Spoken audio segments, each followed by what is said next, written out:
আমি আজকে আপনাদেরকে দেখানোর চেষ্টা করব পুরান ঢাকায় অবস্থিত ১৬৭৮ খ্রিস্টাব্দে সেই লালবাগ কেল্লা। এখানে আছে পরিবিবির মাজার, সমাধিস্থল, ৩ গম্বুজ বিশিষ্ট মসজিদ এবং দেওয়ানি হামামখানা এবং রয়েছে কেল্লার নিচে অভ্যন্তরে হাজারো সুড়ঙ্গ। এগুলো নিয়ে লৌকিক অনেক গল্প কাহিনী আছে। এখন আমরা যাচ্ছি পরিবিবির সমাধি দেখানোর জন্য আপনাদেরকে। এটা শায়েস্তা খায়ের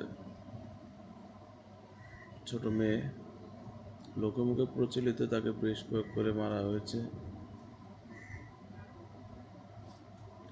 এই যে দেখানোর চেষ্টা করছি, আমি কাছাকাছি যাচ্ছি।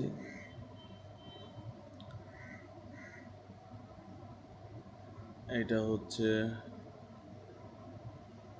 শামসুদ বাবু সমাধি, এর পাশেরটা হচ্ছে এই যে এটা হচ্ছে পরিবেবীর সমাধি। স্পষ্ট দেখা যাচ্ছে কিনা? এই যে পরিবেবীর সমাধি এটা। হ্যাঁ, এবং এখানে আরো অনেক ব্যক্তিবর্গের কবর রয়েছে।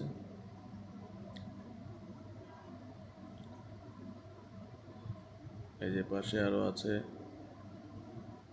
এই পাশটায় আছে